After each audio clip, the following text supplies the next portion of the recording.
Hello, great ones. Welcome to the relaunching of my YouTube channel. I just completed season 1 during the whole pandemic of the Living Me Great podcast, and I am transferring all the episodes over to my YouTube so that my new YouTube audience gets a dose of what my content is about. Please like, share, and subscribe, and enjoy the show.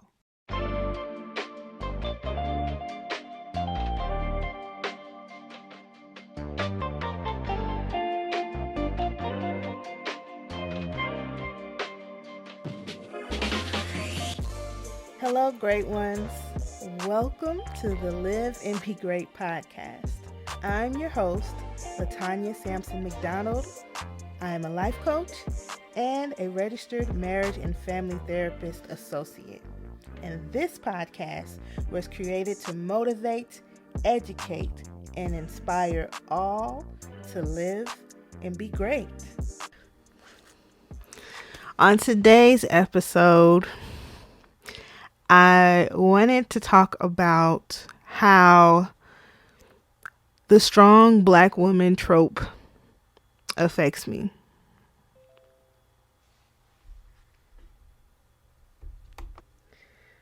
Originally, I had planned to do something completely different, but it's on my heart because it's still very, very relevant, even when you're when you see that it's a problem, this overwhelming need to take care of everybody. When you see that, okay, I need to take a step back and set some boundaries. It's like, man, have I taught people how to treat me by continuing to not let people know when I'm not okay and still pile so much stuff onto my plate that I can't even breathe. So, yeah, today's episode, which is late, by the way, I apologize. I'm actually recording this as we speak on a Friday. I usually record it the day before or 2 days before, but man, it's on my heart. And this is my truth. Okay, so what is the strong black woman's trope? What does that mean? Okay, that means basically that everybody believes that you'll save them. Everybody kind of has this, and some people may be unaware that they're doing this, but because a lot of people are aware of the magic that is a black woman, they tend to, when they see a black woman step into the space, kind of like Olivia Pope, if you watched Scandal, to come and save the day. And actually there's a lot of shows where you see the black woman as a superhero. You know, it sounds nice. It's like, who wouldn't want to be a superhero? But the thing is, when it comes to combining that with racism and how a lot of us, we don't necessarily choose to be strong. It's not that we choose to be strong. It's that we're forced to be strong from such a young age. And it's, we have strong grandmothers and strong mothers and so on, matriarchs. The difference is that we'll give everything to the world, and just to get half as much of the respect. We're still underpaid. We can have 5 different degrees and still not get paid the same as a cisgendered white male, but we're expected to be the best, 10 times better, 20 times better, but not get the same respect and protection in return. People just want to take, right? And, I have to admit, part of it is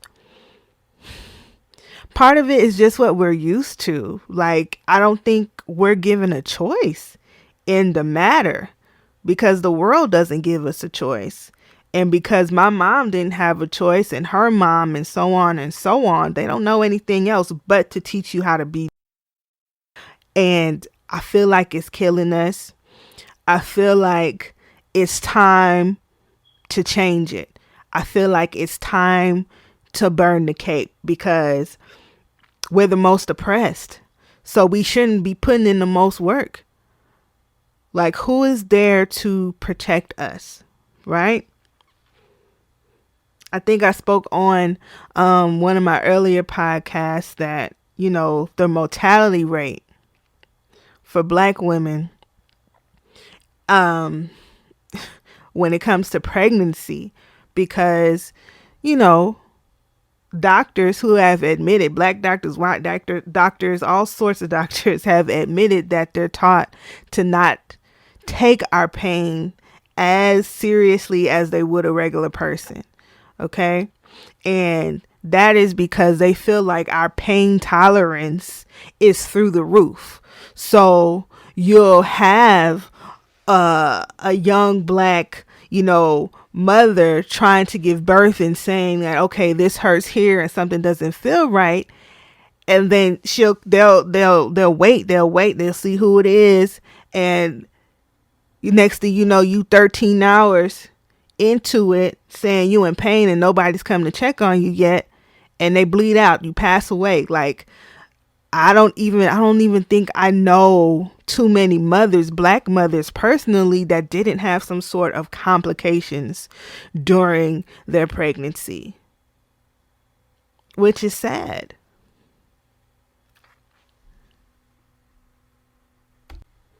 I think I remember, like,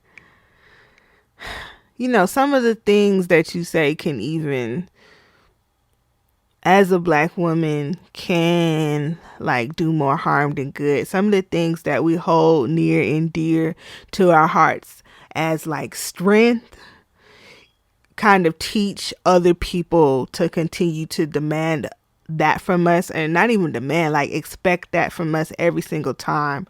So when you finally get to the point to say, okay, I can't handle it, it's like, what? You can't handle something? Nah, come on and do this. You like, not you. You've been through so much. Some people like to hold it as a badge of honor, but it's like we go through so much, not by choice, like by force. There is it's hard to fight that. If you want to do it, if you want it done right, do it yourself. Or if you can't do it, okay, fine, I'll do it. Most Black women have been taught to do that from such a young age, from what we've seen our mothers do, and so on and so on. Yes, it's a cycle. I'm sorry if I keep repeating that, but it's a cycle, and I'm trying to pay attention. I want to do things differently. I'm tired of hearing about, the cancer rates when it comes to Black women and high blood pressure and heart disease. Like, I'm tired of that. Because I know what they're doing. Like, I see what they're doing to themselves and what the world is demanding of them. And I don't think it's fair. And I think that it's time that we as a collective, start to set those boundaries. I think that if we have allies that are in other races, that we let them know, listen, this is wrong and this is what I'm not going to do. And I need you to support me in this, because like, it's long overdue. If you're going to be my friend, if you're going to be a part of my support system, like, I need some help. And I need you to understand and not just use me up just because I'll do it. Or I think just because you know that black women are going to pull through and surpass doesn't mean that you should be allowed to continue to put more bricks on their back. I don't feel like it. And for the mothers out there,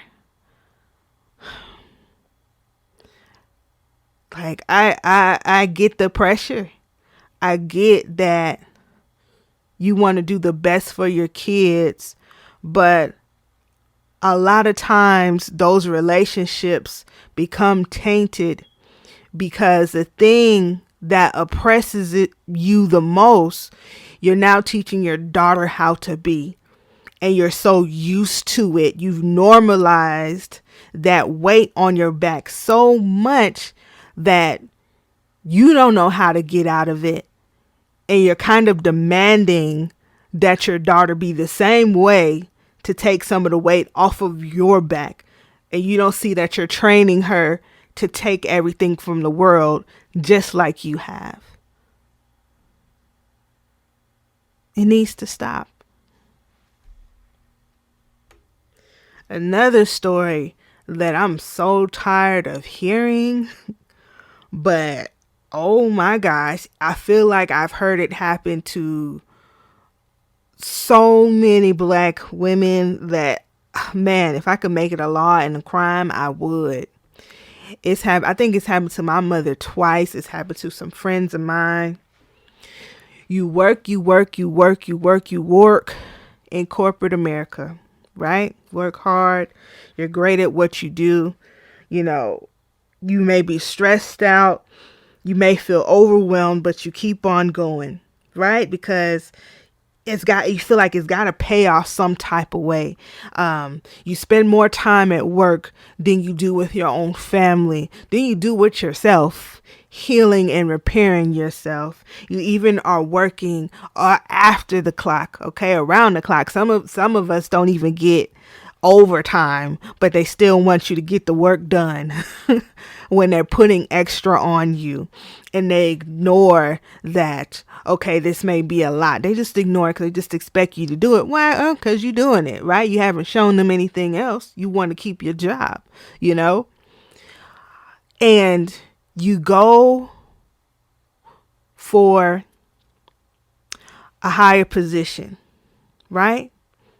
You determine that as that's now my silver lining, like me being overworked and, you know, feeling like I'm about to fall apart. Listen, if I just push through, then they'll see I'm worthy and, you know, I get paid more. I get that raise. I get that corner office, whatever the case may be. Some of us get it. But in a lot of instances, what I've seen is, okay, this position is open. You go for the position. You know, not right now. Not right now. They hire somebody else. And then they want you to train them to take that position that you are overqualified for. Listen, it may sound surprising, but I hear this story too many times. I've been hearing it since before I even was old enough to work. Okay. I've been hearing this story and it's happened to my mom, I think 2 or 3 times. And you know, that black woman will be the best at what she does. And when it's time, you know, to get that promotion, you get passed up. And then as a slap in the face, because, hey, you're strong. You can take it, right? We've been putting more on you than what your job requires. You do it, right? Why not hire somebody else, you know, and you know, use nepotism or whatever the case may be in that particular circumstance to basically like show you that no, regardless of how much you give us, you're never going to receive what you deserve. Like, and you're just supposed to deal with it. You know, like the audacity to do that to you. And I'm like, if you're a part of this, if you've witnessed this, if you've seen this happen to a black woman, like, you part of the problem. It isn't right. It'll never be right. It'll never be fair. And it's time that the collective of human beings, right? All of us start to pull off some of these bricks off of the most oppressed, because it's the right thing to do. And it's long overdue. I know I'm tired. I want to say that this is probably a precursor to another episode, another topic that I want to dive into, but I want to be very, very delicate, for another episode, is the relationship between mothers and daughters. Okay. It's a conversation that I want to have on this show, and it's coming soon. It definitely plays, I want to say, I think it kind of sets the standard and sets the tone for our why, like, most of us had or still have so much pride in being a strong black woman. But I'm starting to wake up, and I'm definitely, a lot of us are seeing that it does so much more harm than it does good. It can have you become cold. It can have you become resentful towards other black women, even your own seed, by carrying this torch of this superhumanhood. Like, I feel like it's a world issue. Like, it's a crisis that we are consistently and constantly going through, and we got to wake up, and we have to do better for ourselves. I want to say one of the main things is, I see a lot of us tend to continue over and over and over again to pour from an empty cup. Like, everybody's taking everything from you, everybody. And you're just like, it's better to give than to receive. But you giving everything, and you don't have anything left for yourself. I don't think that is what life is all about.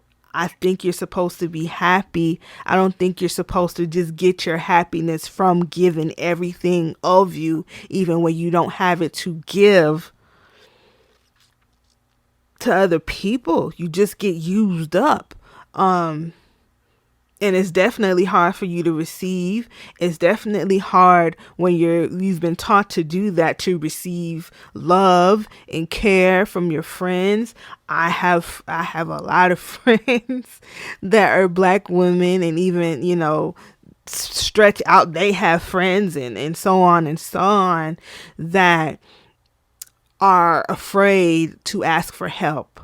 They have this fear because multiple fears, like, well, what are they going to say? What are they going to think about me? I don't want everybody all up in my business. What if they throw it in my face? Some people do. I can't even, like, that. Like, people do that. That's definitely a valid fear. But you should also be setting the standard for a support system. If you are going to be everything for somebody, you should be also setting that standard as, you got to be everything for me too. Like, and I don't mean like you take literally everything, but if I'm loyal to you, if I'm kind, if I'm supportive, if your house burnt down, like, I'll come to the rescue. I should be able to do the same thing. And I hate to see somebody with like 4,000 Facebook friends, and they're like, not one of them can they call should that ever happen to them. it's sad and it's scary because we're so used to just doing things on our own. Like, I'm guilty of it too. I'm guilty of going through stuff by myself, drowning and feeling like, okay, I don't want to burden my friend by telling them they probably going through their stuff. I know because they just like me. So, I'll tell them after I get over this hump, and you dying inside, and that shows up as diseases. It shows up as your hair falling out. It shows up as you snapping on your family. It shows up as mental illness. It it shows up as a lot of wear and tear and this rabbit hole of commitment issues and love issues and engagement. It just does when you continue to do that. And I'm like, no, that can't be it. At least for me, I'm learning how to now, with my circle of friends, to lean on them, right? And I do still have some that still go through that cycle of, I'm gonna go through it, and then when I finish it, I'm gonna come be around you, because it's difficult if you've been taught that way. If that's like in your bloodline, in your DNA, it's difficult to break past that. It is.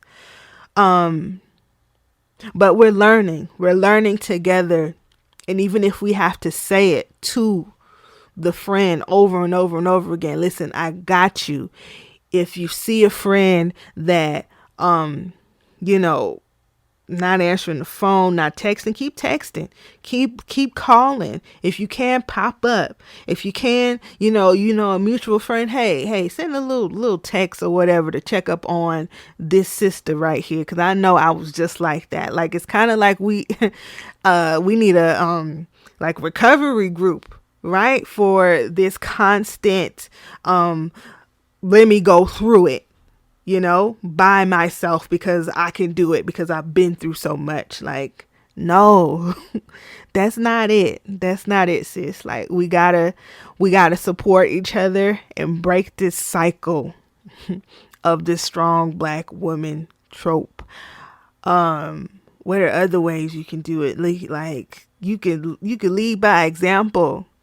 You going through something right now? If you listening to this podcast today, okay, whatever day this is, if you hear the sound of my voice, if you're going through something, reach out to somebody. Okay, do it. Just do it. Don't worry. Listen, if they're gonna talk about you, then that don't need to be your friend, period. And that's just what it is. Okay. And we also, sidebar, if we see somebody is not supportive of us, we don't have to close ourselves to, oh, they've been my friend for so many years, so I guess I just deal with it myself, and I don't want no new friends because I don't want to put in that amount of work. Trust me, if you open yourself up to new friends, you will be aligned with the people that is supposed to be a part of your journey now. The new you, right? The new version of you that can give support, but can also receive support, or is trying to, in this next phase of your life. Just got to be open to it. I know it's difficult. I know we have all of these storybook, by the book ways, oh, I've been a friend with this person since I was 3 years old, or I'm friends with everybody in my sorority, or this person is family, my cousin, whatever. We grew up together, whatever. Listen, everybody don't have that. And that doesn't mean that you got to stick to that, or you got to be depressed about that or sad because you don't have that right now. Like, friends, they grow, and sometimes they grow apart, but that doesn't mean you have to continue to do this by yourself, especially if even when you had those friends, you still felt by yourself, right? No, allow yourself to be supported. Allow yourself to go out there, okay? And find your tribe that will hold you accountable, right? And pick you up when you have fallen, when the world is expecting to just put more and more and more and more and more on you, and not even think to ask if you're okay.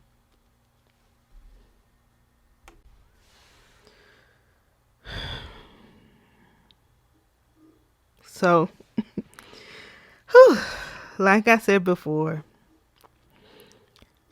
it really was a badge of honor to be able to say, I've been through so and so and so, even sign up for extra trauma, not intentionally sign up for extra trauma and extra weight, but, put myself through taking the hard route because, I felt like I was trying to do it this way, and there is no other way. I always have to choose the hard route because, you may get a little praise, a little pat on the back, but for Black women, man, the way it's looking, it looks like another way for you to be used. And I don't want it to continue to happen. Like, I just do not.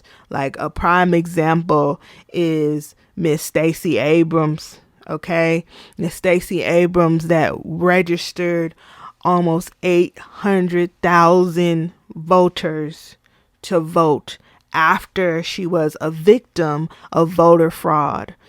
Okay, like, that man stole those votes from her, turned away buses of voters, found every way for her not to win.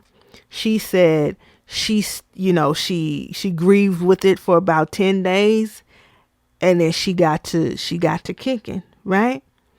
And there is no, I don't think there's any problem with allowing yourself to grieve and then using your pain as fuel.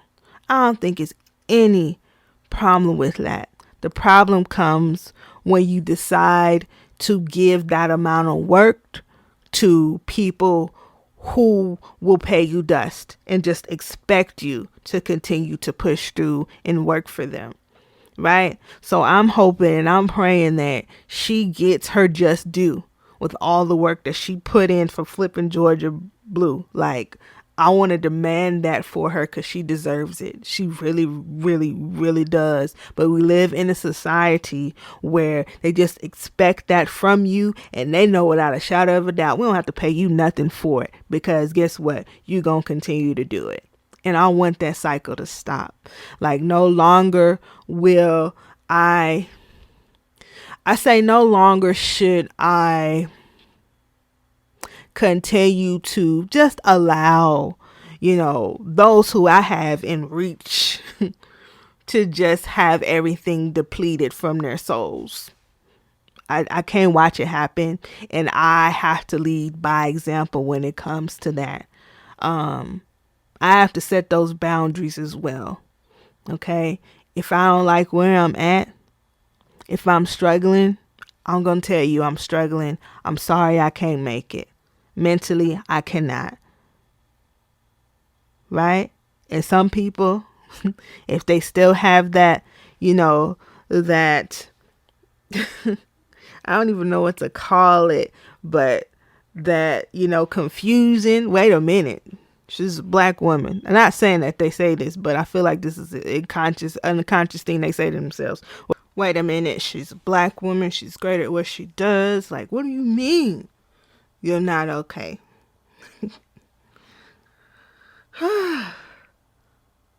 Tell them you're not okay. Tell them what you're going to do and what you're not going to do. Okay? That is how we correct what people expect from us. I'm probably going to end up talking about this topic again because, I got to say it over and over again. I got to teach. I got to ingrain it. I got to ingrain change, ingrain education, and listen, however many times I have to say it, however many times I got to switch it up, but say the same thing, I'm going to do it because I want people to understand. And you can call it selfish if you want, but I do want to live in a world where I'm not always feeling like I have to do the most just to be supported and understood. I want to get there. Yes, I'm this beautiful creation. Yes, I've been through a lot. Yeah, I'm strong and things of that nature, but I'm also a human being. And my people are tired. And some of us don't even realize how tired we are. We just continue to just get used up.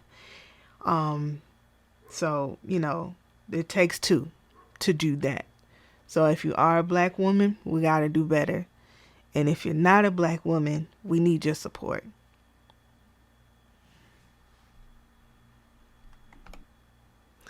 I hope you've enjoyed this episode of Live and Be Great. Please allow yourself to be supported and allow yourself to let people know when you're not okay. The Live and Be Great podcast will be airing every other Friday. If you have truly enjoyed this podcast, thank you. Thank you for listening. Thank you for giving Live and Be Great a chance. Please feel free to share, like, give a review, subscribe on whichever platform that you're listening to right now, on iTunes or Apple Podcast, Spotify, Anchor, as well as Google Play. The Live and Be Great podcast is strictly crowdfunded, so if you are interested in becoming a supporter, you can click the link in the description, or you can go to liveandbegreat.com and scroll to the bottom and donate to the Live and Be Great podcast today, so I can continue to give you good and motivational content. Thank you all for listening, and don't forget to give yourself permission to live and be great.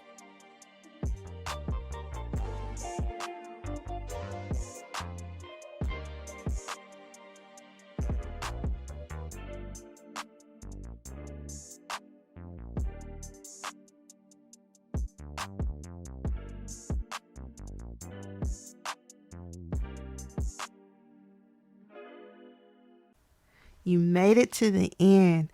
Thank you so much for tuning into my YouTube channel, Live and Be Great. This channel will produce content that is both podcast and on-screen style. So if you're interested and you enjoyed today's show, please like, share, comment, and subscribe. See you soon.